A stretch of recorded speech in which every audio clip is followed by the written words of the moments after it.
就是什么是电影作曲，什么是电视剧作曲，什么是游戏作曲，那这之中的区别又是什么？导演一旦犹豫不前，他不知道怎么好，他可能就会给你这个很多这种指令，然后让你摸不着头脑。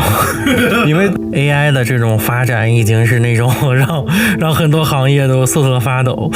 那么你觉得对你可能会造成任何的影响吗？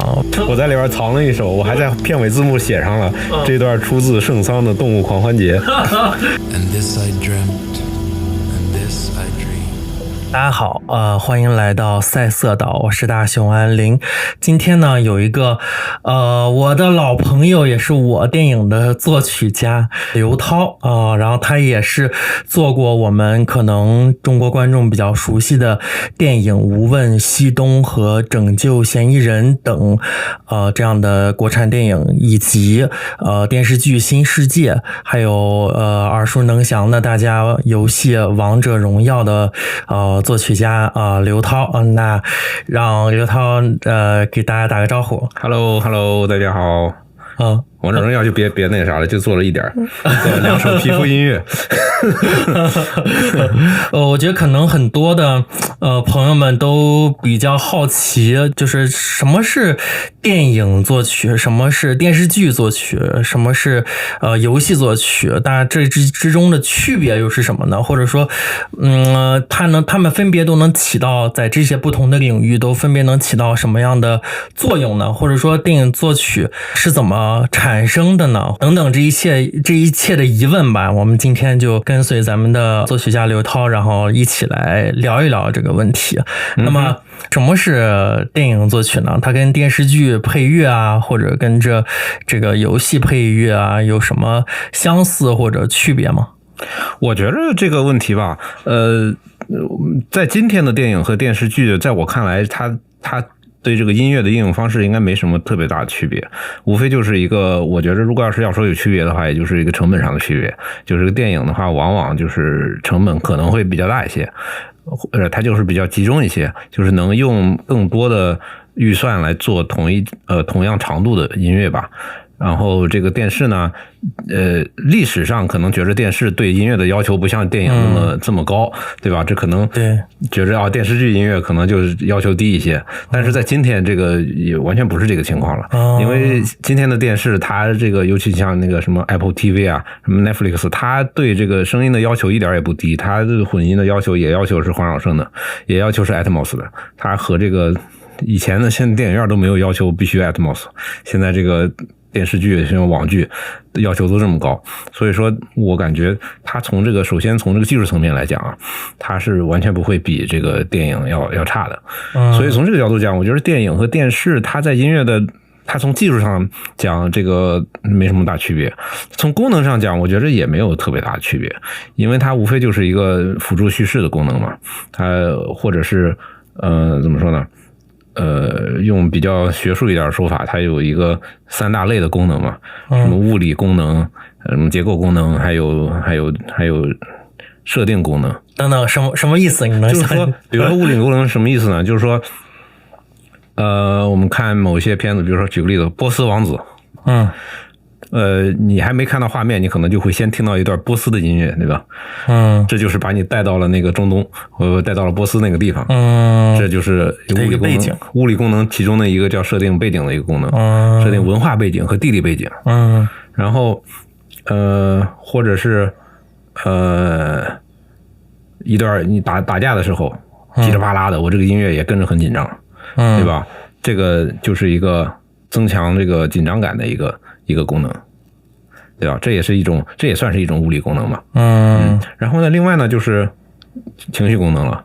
你比如说这个人在画面上愁眉苦脸的那个样子，对吧？但是呢，其实观众并不知道这时候该怎么感觉。你如果要是尤其是在一些这个没有一些这个上下文这个情况下，你知道他到底在想什么呢？音乐这时候比如说我来一段这个比较悲伤的，观众知道这个人现在很悲伤，那是啥告诉他呢？就音乐告诉他的。就是说这个如果是让角色说，哎呀，我现在好悲伤啊，这不是特别傻吗？用音乐来告诉，一段悲伤的音乐，观众知道，哦，这个人很悲伤，放大情绪。对，情绪功能。还有所谓的结构功能呢，就是说，比如说星球大战，这是结构功能非常明显的。每次这个谁 ，Princess Leia， 只要他一出来，哒滴哒哒滴哒哒滴哒滴哒哒滴滴，他的主题就跟着出来了。甚至是这个角色没出来，这个主题一出来，你就知道哦，这个事儿跟 Princess Leia 有关。这就是它的一个结构上的功能。分这么三大类吧，这个其实在电视剧里也有这个功能啊。这个起码我认为，就从这个叙事的表现上来讲，从艺术表现上来讲，这个电影音乐和电视剧音乐应该是没什么区别的，尤其是在今天，这个界限越来越模糊。那问题就来了，那我们现在人去影院，然后买了票，买了冲着一个音箱效果叫 Almost 杜比这样的东西去，难道和在家里面就没有区别吗？我觉得这个区别是越来越小，但是还是有的。因为声音这个东西它不像是画面，我觉得它这个当然画面了和声音它有相似的地方，就在于它需要一个物理空间。你比如说你不可能在家安一个 IMAX 对吧，它5层楼的这么一个屏幕，那你这是多大的一个豪宅才能装得下。声音也一样，就是说你如果没有一个足够大的空间的话，你这个音箱的质量再好，你是无法表现出来的。你这个因为我们知道这个声音的波长它就在哪儿，你比如说一个20赫兹的一个声音，它的波长可能就是7米长。不是7米长，可能得20多米长，一个，但是我们平常用7米呢，就是因为它是一个1/4波长，你至少得有这么长才能听到那个声音，才能感受到那个声音。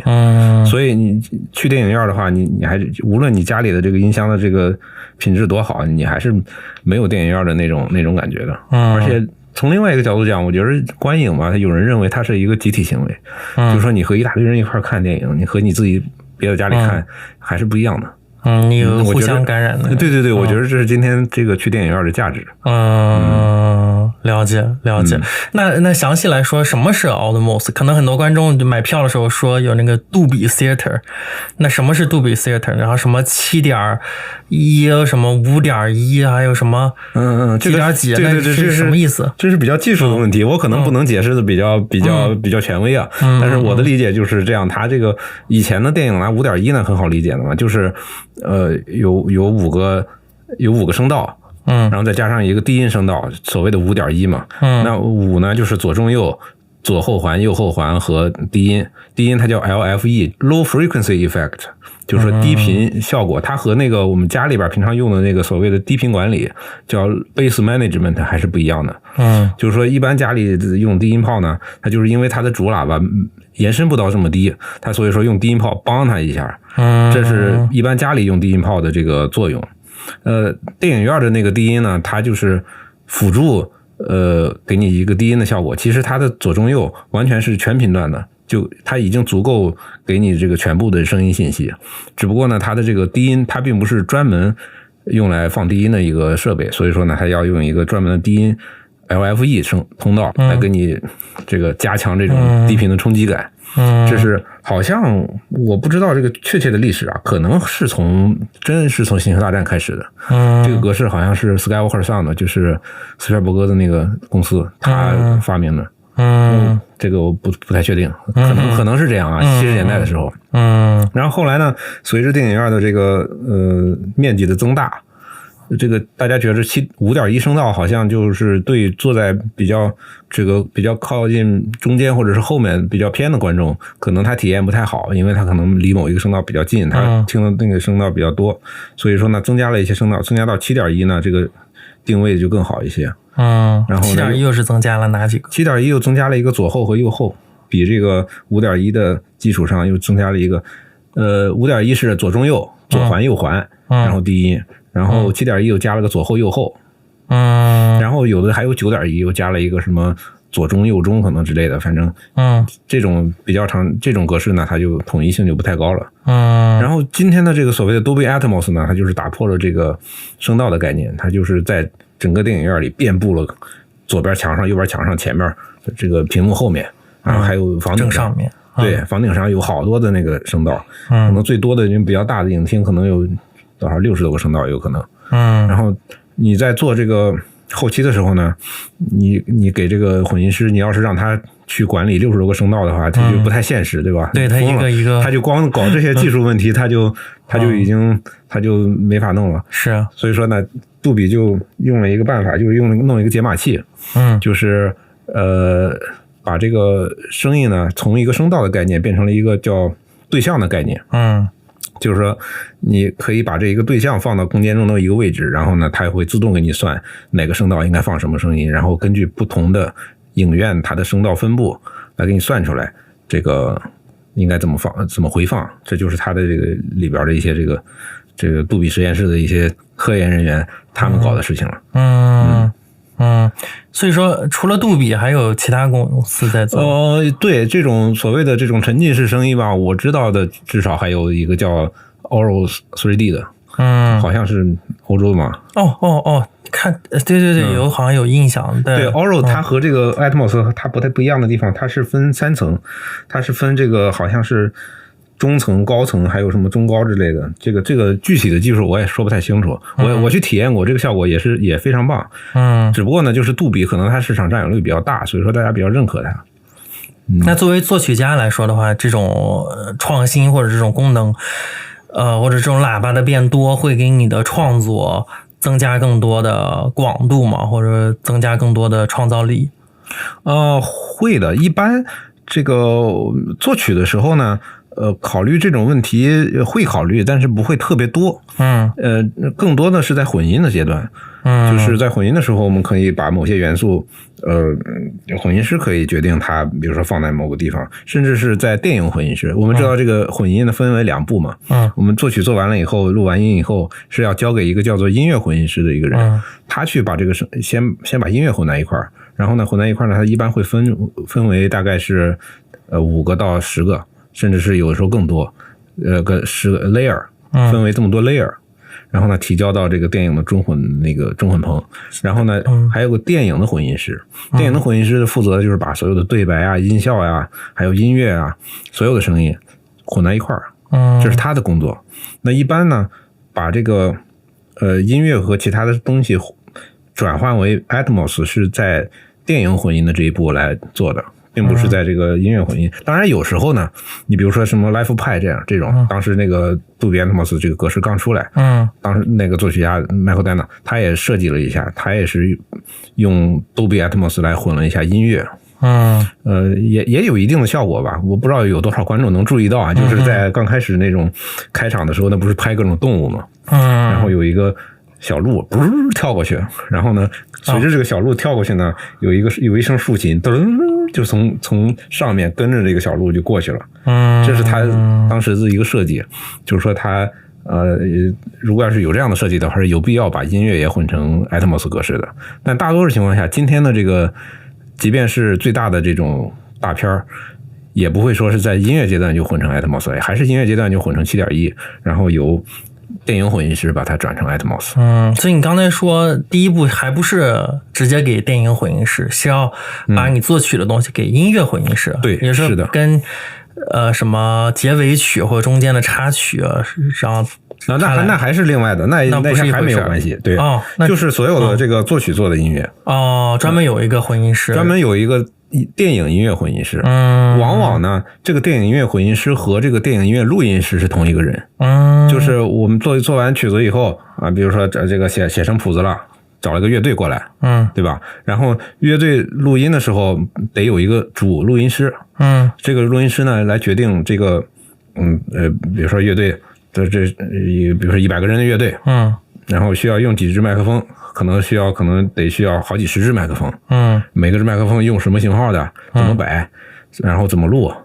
这个都是音乐录音师来管，然后往往呢，音乐录音师还负责音乐混音，因为是他录的嘛，他这些素材他最熟悉，他最后把这些所有的素材整理起来，然后把它混录一下，那他混成一个音乐。他录音的时候，这个摆放也好，或者混音的时候，具体的操作也好，这个会再返回来跟作曲家去商量吗？还是这完全就是他的？因为这个工作比较技术，所以说作曲一般不太过问，除非是他有比较特殊的要求。你比如说我这个片子，比如说就是个小文艺片，对吧？我们就我就可以跟工程师讨论一下，我们一般把混音师叫工程师嘛，跟工程师讨论一下，说我们这个片子它需要的声音并不是那种宏大的交响曲，而是一个听起来比较近的，对吧？比较小的一个小乐队。那这时候那个工程师可能就考虑，那我们可能首先就可以跟作曲建议嘛，这个乐队人数可能不需要这么多，要是弦乐可能就30个人就够了，可能就不需要用50个人的乐队。然后呢，那个屋子我们也不要用太大的，因为那个屋子越大吧，它的混响就越长，它空间感就越大嘛。你就很难录出这种比较亲密的、比较小的那种效果。就这种技术问题，就我觉得有点像这个导演和摄影指导之间的关系。对吧？明白了。一样吗？就不可能类似吧？你是不可能完全一样，对吧？了解。好，那你说的这么繁杂的这套程序，在做电视剧和游戏的时候也是这个流程？那当然也是了。当然，还是那句话嘛，有时候电视和游戏没有这么大预算，它可能不会像这种院线电影这样，它有这么大的精力和这么多这个人手来干这个事儿。所以说呢，可能它就会削减一些，尤其是游戏。你比如说，如果是小成本游戏的话，它可能根本都连录音的预算都没有，它就在电脑里做一做也就得了。那这个电影作曲跟其他的音乐类型有什么类似的地方吗？比如说我们说像 post rock 摇滚乐的那种纯器乐的，或者跟那种管弦乐队，或者说跟那个电子乐，我们都知道电子乐现在做的也越来越像交响曲了嘛。对，你觉得这个电影作曲的这个特点啊，然后这个就是或者是跟这些东西，你觉得是一种什么样的关系啊？我觉着你要是从技术上来讲，可能没有特别大的区别。就是说他反正都是做音乐嘛，他需要的东西都是那些东西。我们经常出去和这个一些 song producer 聊天，他们就用的设备和我们设备都是一样的，都是这些东西。我觉得可能不同在于，我觉得最大的不同可能就是它首先它一个自身结构的不同，就是歌曲呢，它要求它自身的一个完整性，因为它要不依赖其他东西嘛，它自己就是一个完整的作品，所以说呢，它就要更多的考虑它自己的自身的结构。你比如说现在的这个歌曲，通俗歌曲，它可能还是以这种2部结构为主 ，A 部分和 B 部分，对吧？一个 verse， 一个 chorus， 对吧？我们叫一个主歌，一个副歌，然后呢，再加一些其他的这个什么 bridge 呀，什么中间的插部呀，什么引子呀、结尾啊，反正大部分嘛，当然也有很多例外的例子啊，但是大部分都是以这种2部曲式，对吧？为主要结构，然后包括是一些那个古典音乐作品，它也有它自己结构，什么也是什么2部曲式啊、3部曲式啊、回旋曲式啊、奏鸣曲式啊，对吧？它是有自己的结构安排。电影音乐呢，它就是更多的是以往往呢，它都是画面先确定下来，我们去做音乐，所以说呢，这个电影音乐的结构要去跟画面契合，所以说它就不能就不太容易去自由的安排结构。当然，我们也会在做某一段曲子的时候，也会尽量的去讲究这个一段音乐内的这个结构的自洽性啊。但是还是要受限制于画面。所以我感觉就是最重要的区别就是因为它有个画面在那儿嘛。我们要和它配合嘛。对，这个作为我自己做导演的也知道，就是我们都是定剪之后，就这个剪辑，一帧都不能再动了，对，会同时发给做声音的、做音乐的，大家一起同一时刻去做，根据这个给出的画面，是，对，所以说就一般是给了画面以后才会做这个音乐。对，唯一的例外呢，就是可能就是你片子里需要唱歌，那是个歌舞片，那这个歌必须得先有，对吧？不然的话你没法拍。或者是要跳舞，对吧？这个或者是有些场景呢，它这个是以音乐为结构的，就是说比如说我刚看了一个片子，是那个叫什么 The Babylon。Babylon 那个片子它不就是有一段很长的音乐，然后这一镜到底嘛，一会儿看这个人，一会儿看那个人，一会儿又拍一下乐手。那一段我估计80%是音乐先做好，然后他根据这个音乐来设计镜头的。这是一些特殊情况了。就是音乐比较重要的情况下，音乐可能可以先做一些。那大多数情况下都是，对吧？常规的。像你刚才说的。那一般来说是导演要跟你合作的话，他会先把自己的一个印象，假如说会把，我知道有些大导演是会把什么一个他想象中可能拍这个片子的时候，或者说他剪辑的时候就已经放上去的一个曲子，先放上去，对，然后给你做参考，然后但有些又不会用，是吗？对，也有不会用的，这其实这个因人而异，这个导演的这个习惯都是差别很大的，但是呢，往往导演到了音乐这个环节都会比较紧张，为什么？因为他这个东西不好描述，他抽象对啊，你想描述一段音乐，你就是很难描述嘛，然后再加上大多数导演本身他就没有很多的这个在音乐方面的这个理论嘛，这个东西也是难为导演了，你要求你其实很多一般人都不会有很多音乐理论的，包括就是很多作曲他可能自己也不是在理论上又很精通，所以说你说怎么交流呢？只能交流一些感觉，对吧？那就交流感觉，那怎么说呢？就是一大堆形容词，对吧？你知道形容词这个事儿，我随便说个形容词，那可能在我心里的这个印象和在你心里就不一样，是这个语言本身它就有一个这个转达的中的一种变形。有没有这样的一个电影的例子，就是他给作曲加了一个古典乐的片段，或者给哪一个曲子，然后非常的就是我就想做成这个样子，然后作曲家他给他做出来了，对，然后但是又不一样，也成了一个经典，有没有这样的例子？我知道，就是一个例子和你说的不太一样，但是也挺有趣的。就是非常有名的一个片子，就是库布里克的那个《2001太空漫游》。他当时找了一个特别有名的作曲叫 Alex North。然后这个人可厉害了，他获了14次奥斯卡提名，是一个非常厉害的电影作曲家。然后当时库布里克把他聘过来以后呢，当时片子里边铺了大量的这个古典音乐，对吧？什么蓝色多瑙河呀，什么里盖蒂的那个大气啊，对吧？什么，还有什么好多古典音乐，对吧？还有贝多芬的这个第九交响曲。然后 Alex North 呢，就根据他这个感觉给他做了一堆曲子，然后最后库布里克都觉得不对。最后片子放的时候就把他那些古典音乐全放进去了，这个 Alex North 的曲子就好像就一点都没用，然后最后还是把他的名字写上去了，作曲 Alex North， 然后里边没有他的曲子。这是一个情况，还有一个就是斯皮尔伯格的那个人工智能嘛，他那个片子对，他里面用了斯特劳斯的那个玫瑰骑士，里边一个片段，然后反正也是他特别喜欢。当时人工智能这个片子其实是库布里克的片子，库布里克就喜欢用古典音乐，然后呢他就觉得这段应该用玫瑰骑士，然后呢斯皮尔伯格把这个项目接过来以后呢，他就尊重了库布里克选择，也是用了这段。就是那个库布里克没拍完的那个，对，我知道是人工智能吗？好像是人工智能，好像是我也记不清了。对，但是你说如果要是导演铺了古典音乐，然后作曲换了另外一个音乐，这种事儿可能一般外人就不知道了。星球大战是不是？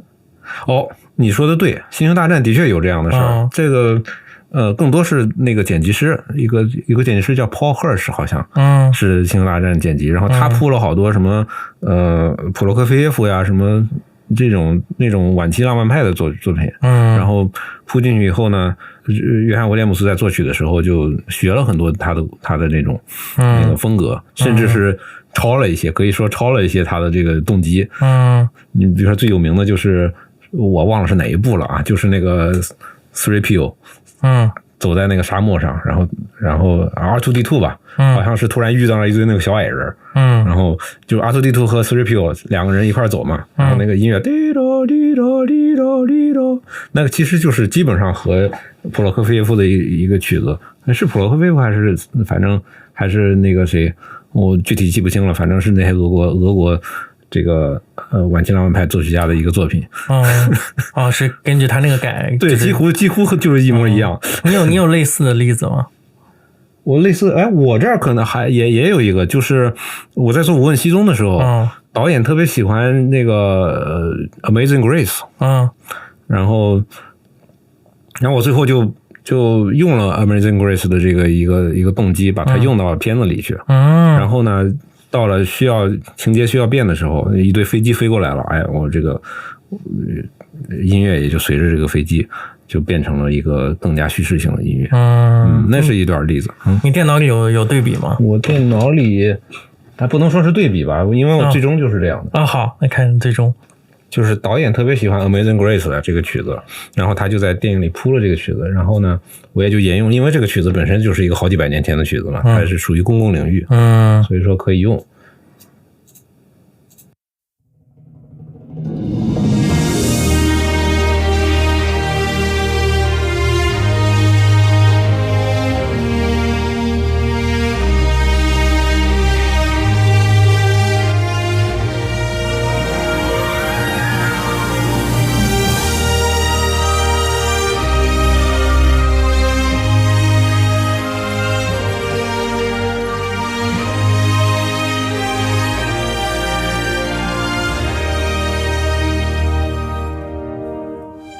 这就变成了我自己的东西了，就和 Amazing Grace 就没关系了，因为就跟着情节走了嘛。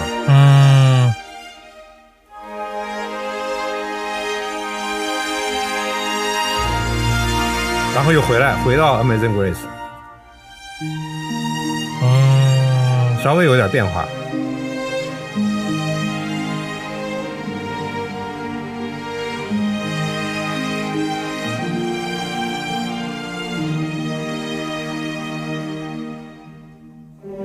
然后又是我自己那个动机，还是和前面一样的动机，只不过是放在了低音。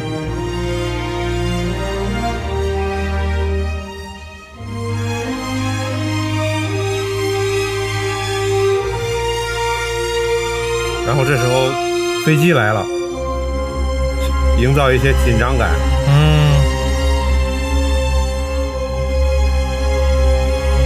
然后这时候大家发现那个飞机其实是我方的，不是敌人的。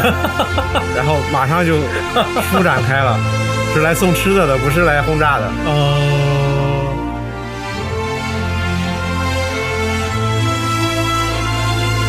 那这就已经完全撇开这个 Amazing Grace 了。但是你会发现它是整个一个无缝连接下来的。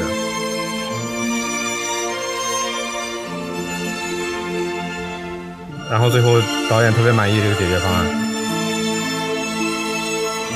再加上匈牙利的乐团的录音。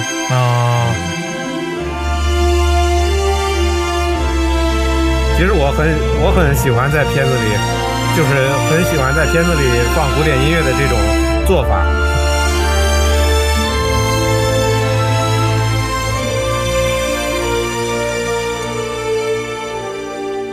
包括我在《拯救嫌疑人》里这么一个悬疑片、犯罪片，我都在里面植入了一个古典音乐。是吗？可能大家都不一定能注意得到。我看没人讨论这个事儿。我在里边藏了一首，我还在片尾字幕写上了这段出自圣桑的《动物狂欢节》，就是我用了他的这个曲子，然后呢，我给他改了一个配器。拯救嫌疑人讲的是一个就是张小斐演的那个角色，他孩子丢了。然后结果呢，最后发现是被人绑架了。然后呢，他就是绑匪呢要求他去给一个什么人一个死刑犯辩护。然后呢，不辩护的话，他女儿就要撕票什么，就这么一个故事。然后这个呢是他女儿去参加运动会的时候，然后运动会时的一个跑步的一个情景。我就想，那跑步的时候，我就联想到了这个圣桑写《动物狂欢节》的时候，里边有一首曲子，叫做《野驴》还是什么？因为是跑的，他意思就是说跑得特别快的动物嘛。然后就是这样的。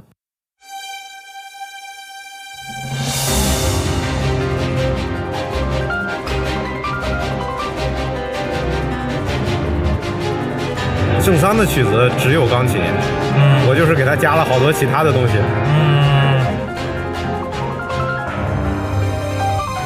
这弦乐都是我自己加进去的。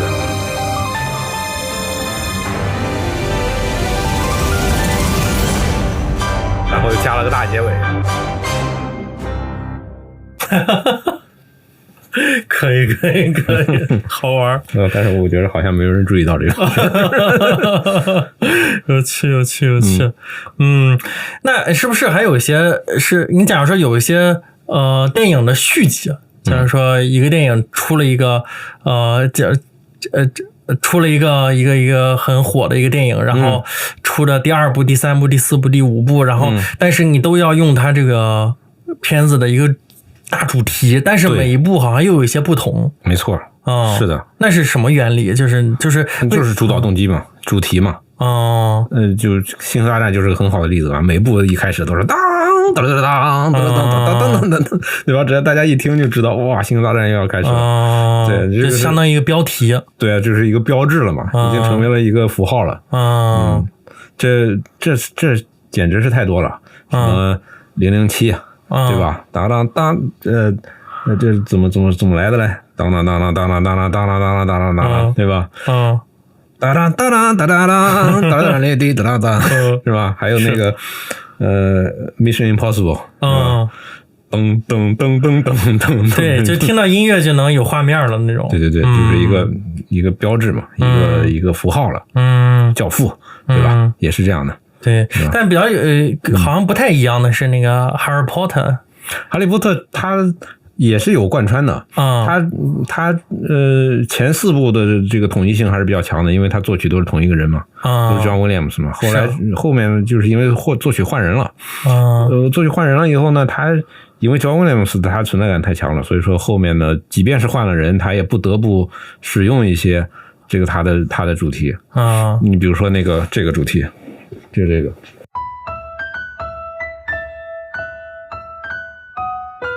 这个主题是在所有整个哈利波特里面都会贯穿的一个主题。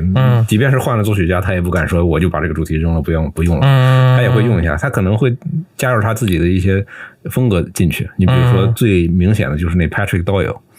他好像不太喜欢这种非常规的音，他可能就变成了。就是变成这个全都是调内的音。但是它大概也是这样。照理说，它的统一性应该更强一些。如果要是单纯从这个艺术角度考虑的话，如果要是能够整个的1到7都是同一个作曲家来做的话，那会效果会更好一些。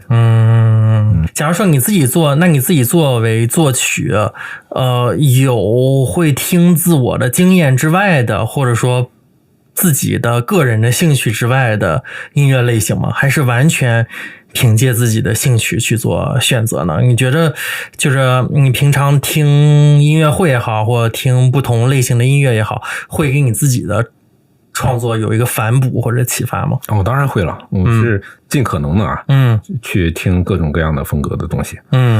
因为很多不同的这个电影它需要的风格也不一样，而且呢，你如果要是想在一个现有的这种电影语境下做出不一样的东西的话，你肯定也会需要从不同的风格中汲取他们的东西嘛，汲取营养嘛。当然了，这个肯定也有个人偏好在里面。就是说你要是实在不喜欢的东西，你也听不下去嘛，对吧？你也更别说去学它了。是啊。有一些做音乐的朋友，或者说去音乐学院的有一些做那种纯音乐的朋友，他们会就是他们的老师告诉他们说，这个音乐应该作为一种独立的纯粹的艺术，应该脱离影像。然后常常拿我们电影作为反面例子。你怎么看这个说法？我觉得可能他这么认为有他的理由吧。这个我觉得现在是讲究价值多元嘛，怎么想都没问题。这话说都没错，但是我觉得也未尝不可嘛。这个甚至是我更偏向于就是能把多种感官结合起来的艺术形式，是往后的这个一个潮流方向。而不是说更单一化。是啊，是啊，对。你这电影就是一个很好的例子嘛，游戏是一个可能比电影更好的例子。就是它不但调动了你的视觉听觉，还调动了你的这个身体上的这种动感，对吧？以及是这种 VR 游戏，它还调动了你的这种空间感，对吧？我觉得都很好呀。这不会音乐作为一个独立艺术，不会从里面它的比重或者它存在感会有削弱吗？我觉得独立纯音乐当然也是一个非常好的艺术，我觉得不一样嘛，不一样。这个就是说纯音乐是纯音乐，我们在欣赏纯音乐的时候可以欣赏到纯音乐的它的美感，我们在去欣赏这种多媒体艺术的时候，它有它的存在价值，你不能因为一个有价值就否定另外的价值嘛。对，好，那各种的声音设备是必要的吗？假如说我看到你的那个studio 里面有各种的，对，就给大家说一声，就是他那个线啊，就人家的那个 Mac Pro 才是真的是用到头了，就是后面插了感觉就数不清的线，一坨一坨，对，像科幻片一样。我拍了一些照片，到时候我会放到文稿里面。对，主要是因为没有太整理，比较乱，所以显得比较多。稍微整理一点就会显得好一些。当然了，因为这个我的轨道比较多嘛，所以说一轨它就是一条线嘛。所以说这就线当然就会多一些了。所以你是里面加了很多的声卡。我的声卡是3个 PCI 的那个 RME 的声卡，然后因为这个 RME 的产品都非常耐用，我这几个声卡都用了10几年了，然后因为我一开始是只有一个声卡，后来觉得轨道不够用了，又加了一个，然后就轨道又不够用了，又加了一个，然后他们家的这个声卡呢，好处就是兼容性特别好，然后稳定性特别好，我3个声卡绑在一块用，居然也不会出现任何稳定问题，所以也就成了现在这个样子，也没有什么规划，就是不够的加这样。那这些设备都这么全了，我看你有的时候在做音乐的时候也会用你的 keyboard， 然后去模拟鼓啊，对，模拟钢琴啊，对，然后模拟弦乐啊，像小提琴或者一大堆小提琴，对，然后甚至不同品牌的钢琴啊，然后什么好那个 Steinway 是吧？然后还有各种的，对，然后都可以模拟。那好像你就是一个人从这个作为作曲家，你就在这个 studio 里面，你就可以做出一个管弦乐队来。对，然后那这些，就这个是可以替代录音的吗？就是我们还有这个了以后，还需要去实际的录音吗？那这时候实际录音的必要性在哪儿呢？还得多花一部分钱。我觉着可能这是一个科技的问题了。我觉得最终可能是没准可能是技术足够进步了，可能就能到达那个它表现力足够强，就不需要乐队的程度。你比如说现在那个沙丘，它就完全没有乐队啊，整个沙丘就是吗？对，它没有乐队，它就是，但是呢，它也不是说就是用电脑来模拟乐队，它就是完全摒弃了乐队这个声音，它是用了另外一些东西，你比如说用一些这个自己改装的贝斯呀，用一些电子音色呀，它并不是为了去替代乐队，而是为了追求不一样的声音。那今天的乐队的价值呢，还是在于它的这个，首先我们对这个乐队的声音比较熟悉，然后呢，如果要是我用乐队的来表现一个东西的话，那我为什么不用一个真乐队，而用一个假乐队呢？这个假乐队肯定是它再像，它也不可能超越真乐队嘛。这是我对技术的理解，就是新技术它并不是用来替代老技术的，而是用来探索不一样的领域的。那你假如说我一个小提琴，或一个大提琴拉起来，电子的和真的有什么区别？或者说更直观，鼓的话，那你敲一下不就咚咚咚吗？那是鼓。现在其实在成本不太高的电影里是首先被放弃录音的。真的吗？对，因为就是说，除非是特别大预算的电影，很少有录打击乐的了。那这里面两边到底有什么区别？讲区别其实不是很大。说实在的，在打击乐方面，但是呢也是有区别的。你如果要是追求到一定程度的话，你这个鼓你每敲一下，它这个都不一样嘛。它并不是说你敲这一下，每次敲都是同样的声音。你敲100下是100个声音，而不是一个声音。但是你要是用电脑的话，它是采样的，那你顶多就采10个、20个，对吧？也就到头了。那你敲来敲去，那就是这20个声音，对吧？你就没有更多的变化。那弦乐呢？弦乐呢变化就更多了，对吧？你每次拉都不一样，拉的长度，这个颤音的深度，对吧？你这个表情变化太多了。现在呢有一个技术叫做建模技术，建模技术呢可能比这个采样技术它灵活度更高一些。其实说到头呢，就是音乐的表现力就体现在它的这个各种参数的灵活度上嘛。你是能不能实时的去控制它的颤音，控制它的音色变化，控制它的响度。你这些参数如果要是能实时的去控制的话，那你的表现力就有了。就是主要就是因为现在的技术吧，还很难同时的去控制这些参数。哎，那你说未来 AI 有没有可能模拟出这种变化？你相当有可能呀，是吧？因为这个听起来好像还是就是我们好像采样只有20种，我们让 AI 算一下，把20种变成200种。对呀，可以啊，完全没问题。我觉得这肯定是可以的，就是有没有人做的问题。就是只要有人做，我觉得完全是可以实现的。那乐手得恨死他们了，乐团恨死那不会，我觉得那肯定不会，因为即便是现在来讲，大部分的乐手也不是在给电影电视录音啊，他们还是在去搞一些什么音乐会啊，是啊，搞这个什么这些现场演奏啊，对吧？这些事儿，只有小部分的这个乐手是在以给电影、游戏、电视录音作为他们的工作。因为我觉得这个人的搞音乐的价值还在于它是一种艺术活动。你去能去听比如说几个演奏家在你面前去演奏啊，那和你去在家听录音，对吧？那你感觉还是不一样的。你如果是有5个人来演奏，你愿意花个多少钱去买票？但如果要是我告诉你啊，你花50块钱买票，我让你来听个录音，你可能就不去了。对吧？我觉得这个一个东西的艺术价值和它实现起来的难度也是有关系的。一个东西要是太容易实现了，它肯定不是好东西。这种人和人之间的交互，对，而且它也是一种，你说的非常对，就是音乐它也是一种交流。我演奏一个什么东西，你演奏一个什么东西，然后我们在一块儿合奏，对吧？这其实是一种 communication。是啊，有意思。那你觉得设备就是作为作曲来说，设备的这个好坏是很有必要的吗？就是差别会那么大吗？也许吧。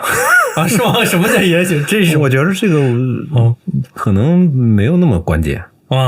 就是说你在用不是很好的设备，可能也能做出这个很好的东西来。那你这是在干什么？你弄那么多东西？那可能就是更容易一些吧。更容易一些。对啊，你设备越好了，你能听，就像那个钢琴家为什么要弹好钢琴？你让郎朗在街头的钢琴，他一样能弹出特别好的曲子来，但是并不代表郎朗就在家里弄一破钢琴，对吧？那肯定是在好钢琴上弹出来的效果更好嘛。明白了，就是有个基本的一个值，然后但是再往上提，可能就得从设备上再下手，在同样的其他变量不动。你说它有多大的必要性吗？你说我这些设备有多大必要性吗？可能也没有。但是能提升这个体验，我为什么不提升呢？懂了，就像有一个好的 camera， 有一个好的照相机，是没错，对吧？你用起来更容易，更容易拍出好的作品，或者遇到的困难更少。对，是这个意思哈。你比如说你搞摄影搞了这么长时间，我给你一个，就给你一个照相机，就给你一个镜头，对吧？然后呢，有一个不会摄影的人，我给他100个镜头，对吧？他可能拍东西还是不如你，对吧？是啊，那你说是人更重要还是设备是更重要？那肯定是人更重要。对，但是你想不想要100个镜头？想，对吧？懂了，明白。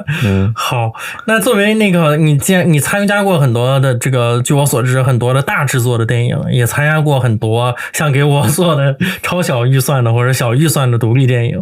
那你觉得大预算和小预算这种电影的工作流程，或者是工作中的感受，或最后的成品，你觉得这种自由度上面有区别吗？或者说你个人更喜欢是 big budget， 或者说还是那种比较 indie 的这种项目？为什么？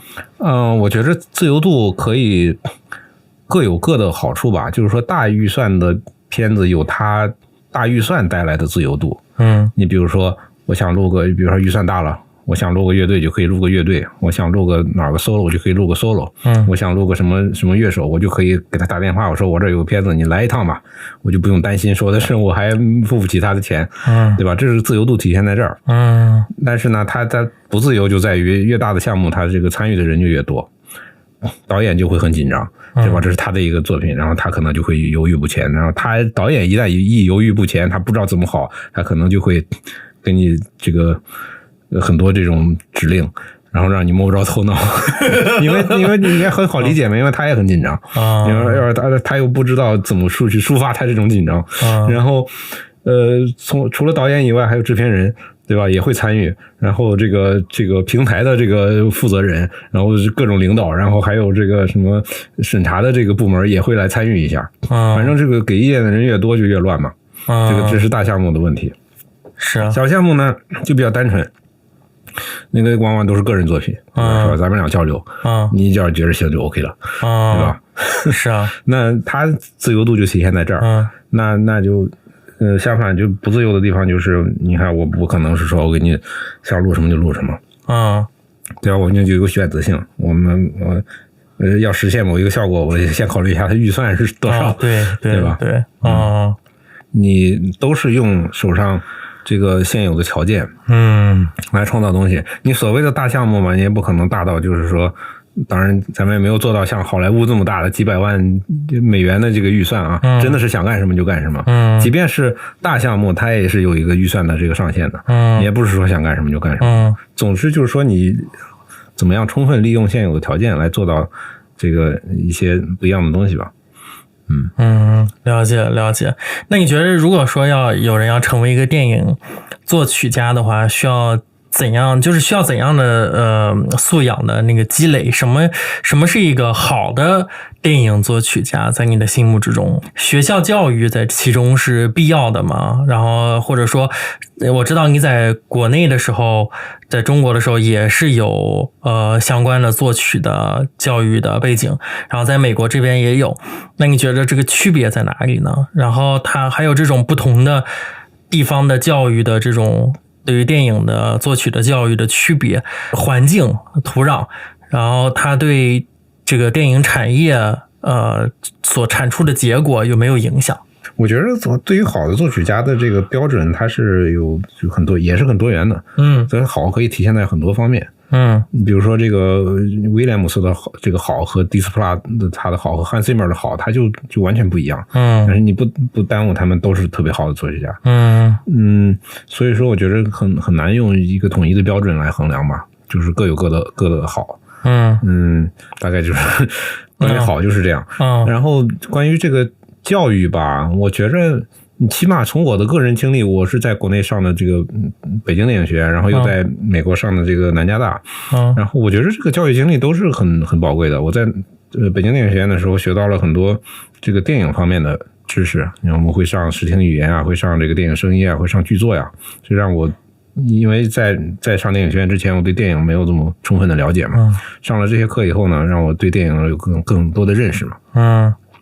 然后到了这个南加大呢，他的给我的这个教的东西更多的就是实践，他的和实践的结合特别强，就每个星期都会去录音，包括现在每天面对的这些项目需要做的这些事情，很多都是从这个南加大学到的。我觉得这是两段教育经历给我带来的这个价值。至于它是不是必要的，我觉得可能也未必，因为我知道有很多人也没上过什么学，但是他也很成功。所以说我觉得起码没有什么坏处吧。了解。那这个对比前几年的这个电影，就是疫情前和疫情后吧，你觉着作为电影作曲的就业前景有没有什么变化呢？然后这2年我们都知道，特别是今年 AI 的这种发展已经是那种让很多行业都瑟瑟发抖。那么你觉得对你可能会造成任何的影响吗？包括说前一段时间有个朋友还给我什么软件叫 Sora 还是什么东西 Sono 是吧？然后就给他输入一个文字的描述，它能出音乐，但是也很局限了，它根本就没法不是编曲层面上的。但是你觉得这个已经开始有这个我们叫第一步踏上去了，对吧？然后再结合上这个 AI 带来的这种各种的好莱坞的这编剧罢工啊，各种事件，你们作曲家有参与吗？好像没有吧？是吗？没听说有，没有。作曲本来也没有工会。作曲没有工会，为什么？这个为什么？那就是好莱坞的一个历史原因，它好像牵扯到一个历史上的一个官司，但是具体的情况我也说不太清楚。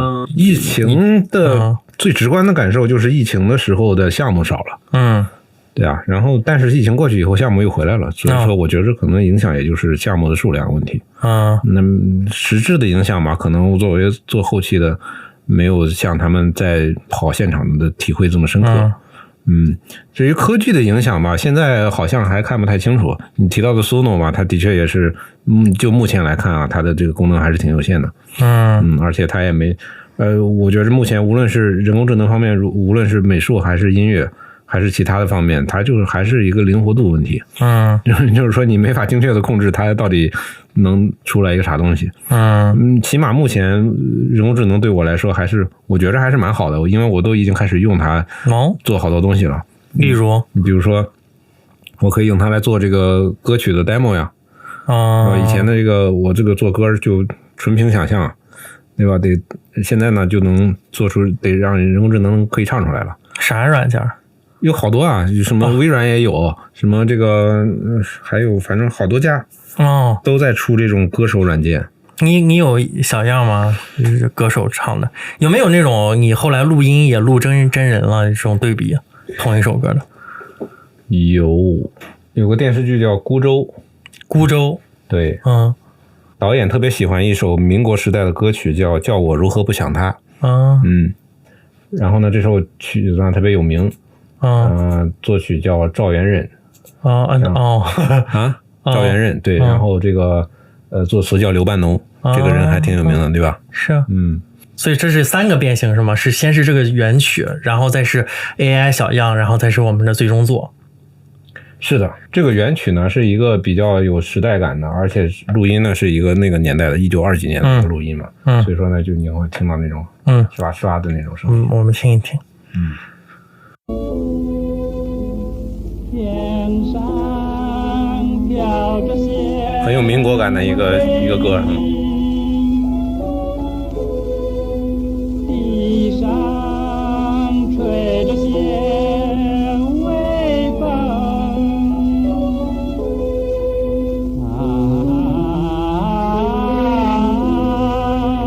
微风吹动了我头发，叫我如何不想他。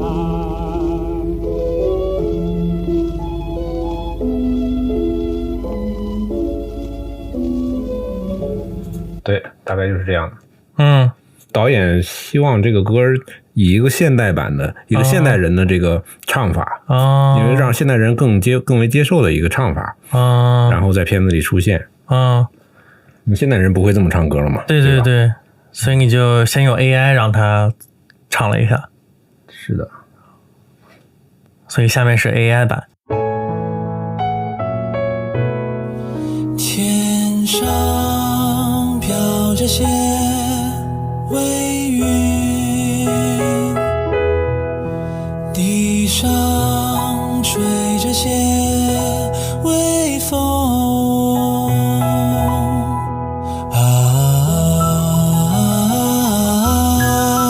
微风吹动了我头发，叫我如何不想他。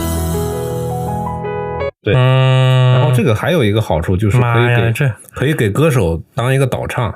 这样的话，歌手呢听到这个版本以后呢，他就更知道这个歌该怎么唱了嘛。天哪，这也太像了吧！所以是能选，我讲男歌手、女歌手音的那高低都能选吗？可以选呀。然后这是女版的人工智能。飘着些微云，地上吹着些微风，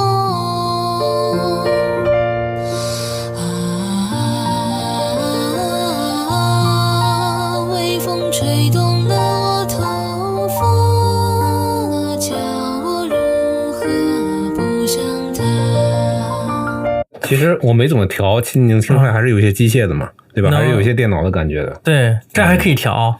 这个基本上没怎么调，我觉得它厉害的就在于它现在基本上不怎么调，直出就是这样的。是啊，对啊。所以你是给它歌词，然后给它曲吗？给它歌词，给它旋律，然后呢，它是它是那个，那他怎么唱？这是一个中国的软件，是一个叫 Time Domain 的一个公司出的一个叫 ACE 歌 Studio 的一个软件，然后它就是用云计算，你把这个旋律你和这个歌词输给他，然后呢让他一渲染，他就把这个信息传到他的服务器上，他算完了再给传回来，大概这个可能也就花个几秒钟嘛。所以他是自己找的调唱的。对，他是用的机器学习，然后他可能是有一个训练模型，他就知道这怎么唱就比较符合人的审美。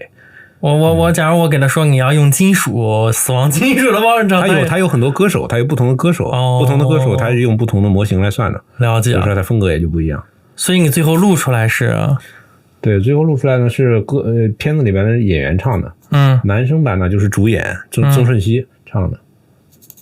天上飘着雪，你真人唱其实还是自然的多，对吧？地上吹着些微风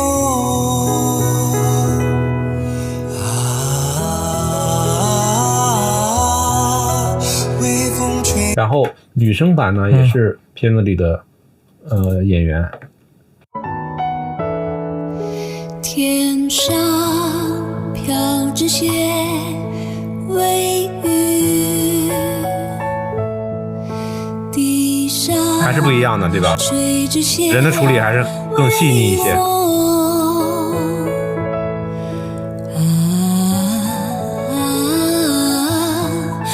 微风吹动了我头发，叫我如何不像他。人他会干的一件事，他叫理解歌词，就是说他知道歌词在唱什么，然后呢，他就会用这种大家比较能够体会到的这种普遍的情感，来把这个歌演绎出来，然后呢，他这种情感也可以传递给观众，这个是目前人工智能还暂时没法做到的，但是以后能不能做到，咱也不知道。可怕起码目前来看，人工智能给我带来的更多的是好处，而不是坏处吧。了解。那你是base在洛杉矶这边待的时间比较长，对，然后主要在中国和美国两地工作嘛，对。那你觉得两边的市场对于电影作曲的要求会有显著的区别吗？那这个电影行业在作曲这个领域来说的话，有没有发展阶段的不同？好像在技术上没有特别大的区别，就两边的这个技术标准现在也是越来越接近了嘛。在艺术上的这个偏好上可能是会有一些区别。你比如说，好像中国的这个电影人吧，可能对音乐上可能就比较，就是东方人可能也就这些年可能更喜欢那种抒情性的旋律性的东西多一些，这是我的观察。那不一直我们都喜欢抒情？对，可能一直也是这样。然后呢，西方嘛，现在好像不太喜欢旋律了。西方现在就是好像你有点旋律，他就说我们不要这个，好像就好像有点把他的注意力给吸走了。cheesy 是吗？就是对，当然这也不是个，这也只是一个比较泛的这个描述啊，他也有很喜欢旋律的这个西方导演，这个东西他可能是在西方内部的差异性要大于他这两国的差异性，所以这个我觉得其实没有什么特别实质的差异。但你如果要把握更多大陆的机会和工作的话，那不是应该在大陆生活会比较拿到更多机会吗？那你选在这儿的话，是不是会拿到工作的机会会受影响？就是你为什么会选择住在洛杉矶呢？这个东西其实没有特别一个有意识的去选择的这个一个问题。是啊，就是因为当时在这儿上学嘛，在这儿上学，然后又在这儿拿到了实习的机会，然后后来又找到了工作，然后慢慢也就待在这儿了，然后就一直待下来了，也没有说是就是因为要一定要住在美国或者一定要住在中国才有一个有意识的选择，并没有，就是因为当时就正好有工作，那我就干呗，然后有工作了以后，然后又有其他工作了，然后就继续弄，然后有时候会到北京去工作，那就去呗，反正去也很方便，一趟机票一个直飞就去了，然后也没有说是好像有特别多的必要要非得住在北京怎么样？那我反正我个人觉得说，在洛杉矶住着就是一个其实比较清教徒的，比较专注的，就是因为大农村嘛，就是你去哪儿也不方便，是，然后去哪儿都隔着老远，你不如在家待着，那是不是对你艺术创作会是一个比较有利的条件？我觉得好像也是，也的确是，就是尤其是在做国内项目的时候呢，和国内这么有一个时差，所以说呢，我整个一上午都没人找我，这样我就可以这个专下心来去完成我的这些创作的东西。这样再加上我现在逐渐的切换成一个 morning person 了，就是我的创造力主要集中在早上。我不像很多人可能要熬夜创作，对我是吧？我只要一熬夜，我就什么也做不出来，什么主意都没有。是我必须得睡足了，可以才有想法。可以，你这样的艺术家比较容易活得久。可以，那你自己作为在美国工作的亚裔的作曲家，在工作和生活环境之中呢，有因为自己少数族裔的身份和文化背景的不同，感到任何的比较积极的一面或者比较消极的一面的影响吗？我好像没有感觉到任何积极和消极，好像没有什么区别，没什么区别。起码就我接触到的这种美国的剧组，我感觉他们对待我和对待其他人就没有区别。不会有那种说我可能我做一个跟亚裔有关的题材，我才会去找你啊。就这种我做的美国项目和中国和亚洲都不太沾边甚至是我最近做的一个片子里边带了一点中国味儿，那个制片人还说，哎，你这个有点中国味儿，你赶紧把这个味儿去掉。什么东西？什么片子啊？是一个惊悚片，然后呢，它是有一段是他们在泰国划船，我可能就觉得可能加点亚洲味儿吧，然后我就不小心带了点中国味儿进去。什么叫中国味儿？你用了啥？就是旋律上有点中国，其实没有用中国乐器。可能旋律上稍微有点中国吧。你说它是泰国，可能也行。但是呢，这个制片人就说我们不要任何亚洲味儿，我们就是一个国际化的作品。那我就想，那行，我就专门加一些西方的这个旋律，把这个亚洲味抹掉。所以他们也肯定也不是看中我是亚洲人才找我做这个片子的。是，对，了解。那你自己会会看自己参与制作的作曲的电影啊、电视剧，或者玩自己制作的这个参与作曲的游戏吗？也不一定，因为大部分的片子都会有首映式嘛，首映式的时候就会去看嘛，然后电视剧一般也就不一定看了，因为它太长了。首先是一个比较长，而且是我看的也足够多了。对，也没必要，因为放上去也没什么区别嘛，也没必要再看一遍了。调了个色，对，有时候做到后期它是调好的，会把调好的版本发给我。然后游戏呢，也没准，我做游戏也不太多嘛。你比如王者荣耀，我就没玩过。我可能不太 get 那种类型嘛。那个过去的人都会站在他们所属的时代去用音乐去想象一个未来。我举个例子，《银翼杀手》也好，或者《星球大战》也好，或者什么也好，就是你觉着属于未来的声音应该是一个什么样的声音呢？这个肯定是每个人对未来的想象都不一样。然后我觉得有一个特别有意思的现象，就是说在某一个时代的未来之声往往是那个时代的代表。